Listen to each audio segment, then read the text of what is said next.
Battle over a mosque near Ground Zero now dividing the nation's most powerful Democrats. Senate Majority Leader Harry Reid coming down against President Obama's seeming support for the mosque, raising major strategy questions for Democrats heading into midterm elections. And now New York's Governor David Paterson again reportedly trying to mediate the issue and raising the possibility of an alternative location nearby. Matt Lewis is a conservative columnist for PoliticsDaily.com. Dick Harpootlian is a former chairman of the Democratic Party in South Carolina. Gentlemen, good to see you both.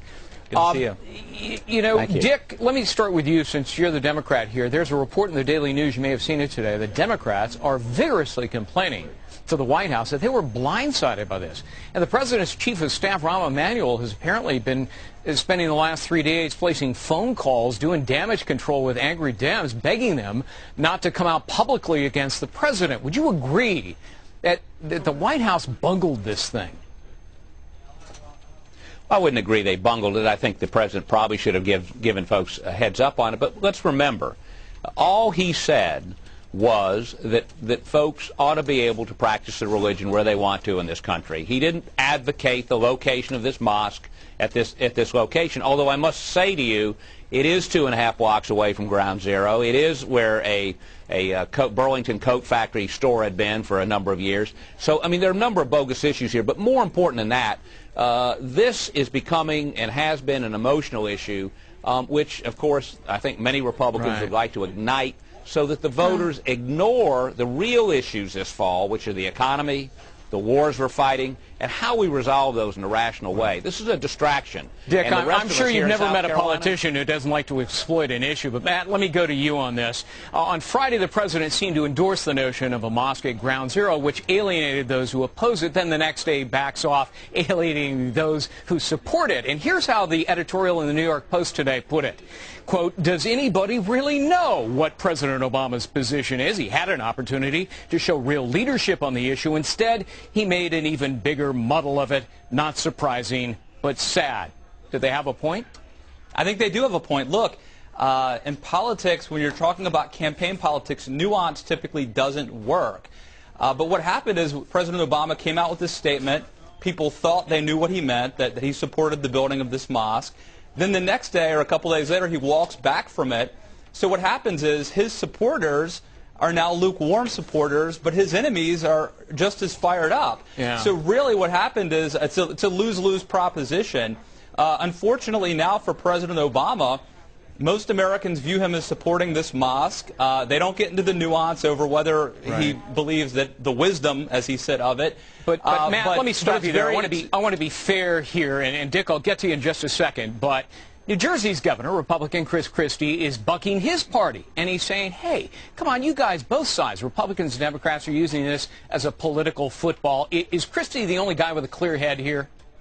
Well, first of all, Barack Obama made this an issue. This was not. This was a pundit issue. This was something that was merely talked about, maybe on cable TV or on the blogs. But when President Obama addressed it, he did inject this into the national bloodstream. Now, Democratic people running for Congress are going to have to answer this question. In terms of Chris Christie, look, I don't think his answer is a profile in courage either. He chose not to get into this great debate. He chose to basically say no comment, but try to position himself as taking the moral high ground. He really didn't have an answer. What's confounding, Dick, is this is a president who has a proclivity, I think it's fair to say, to weigh in on just about every issue conceivable, even something as small as the arrest of a black professor, which over racial profiling allegations, which is a local, purely municipal issue. And yet, he won't weigh in on this issue, which is important to a great many Americans. How can you explain that? Well, I think he has weighed in. He said, the First Amendment. Amendment. I will not comment on the wisdom of putting a mosque at Ground Zero. That's a quote. Well, and I agree with him. That's a local issue to be dealt with by New York folks. Patterson's attempting to work something out. And he doesn't live in New York. He's not part of that New York process. He weighed in said Boston, Massachusetts on a professor. He has said you should not make this decision based on religious bigotry. That's what he said. I believe that, and I think most Americans believe that. Yeah. Now, the political pundits are going to parse this out and say, well, he's for a mosque there. That's not true. That's not true. But that's what, if he was, on election day, that's what most Americans are going to think, though.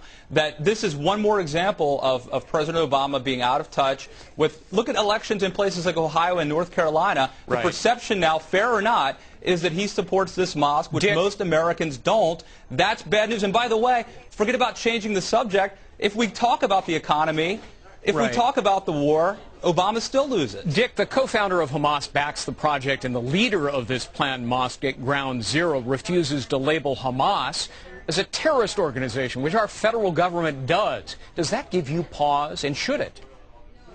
It sounds to me like he's the Islamic version of Jerry Falwell.